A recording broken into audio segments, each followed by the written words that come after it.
Okay, let's talk a minute about the brain hemispheres. Generally speaking, the left hemisphere of the brain is responsible for functions, tasks similar to sequential thinking,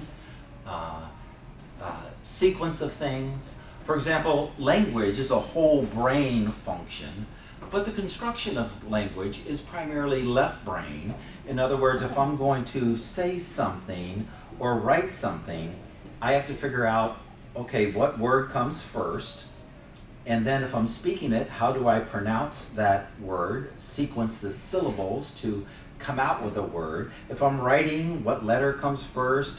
How do I sequence the letters to create me? So sequential thought is primarily a left brain function. And then in here is analysis, logical thinking, things we tend to associate with rational thinking is left brain.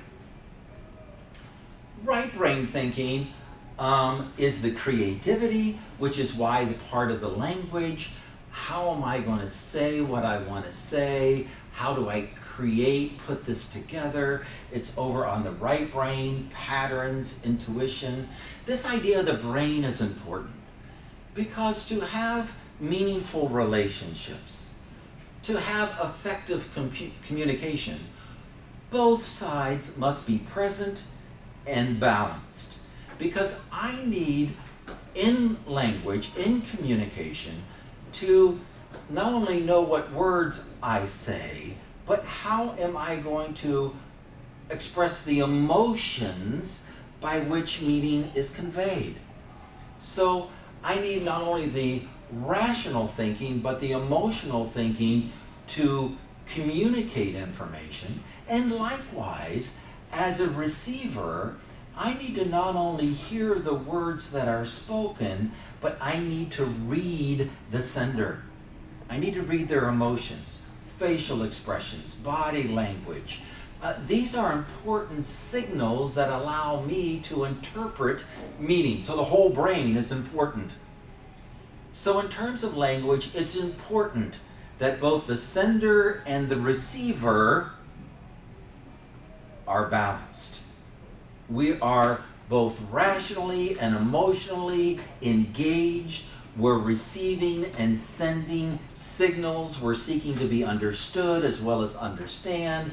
But here's the thing.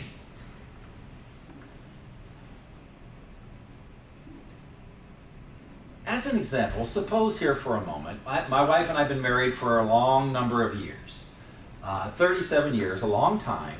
But I know, whenever we get into a heated debate, an argument, all I have to do is turn to her and say, just be rational for a moment and everything's okay, right? No, that's likely to make things worse, not better. Because here's the thing. When emotional thinking increases, what happens to rational thinking? It goes down.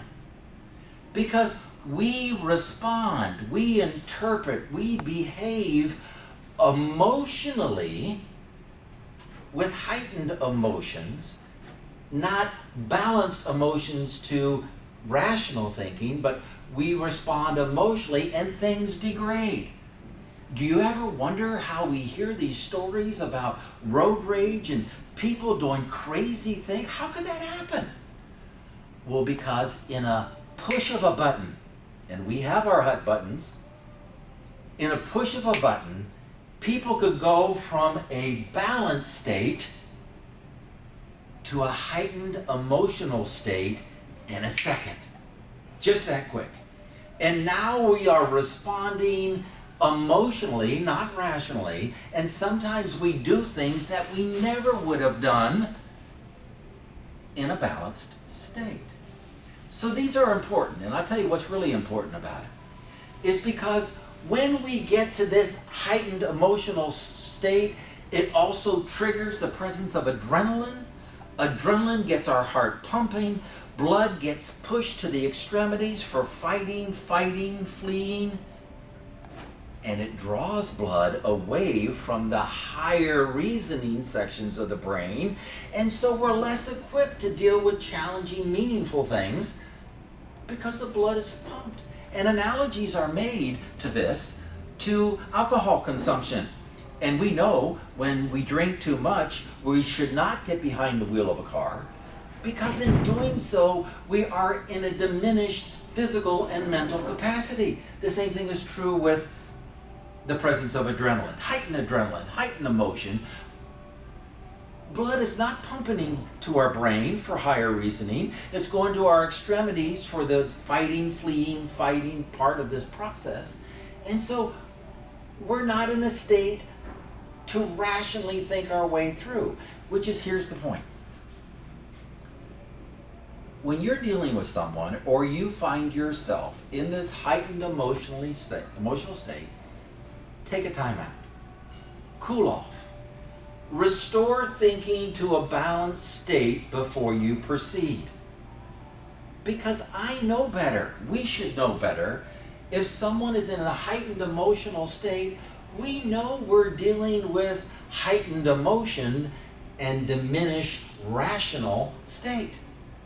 We're not going to get anywhere until time passes to allow people to go back to a balanced state where we can have a meaningful conversation.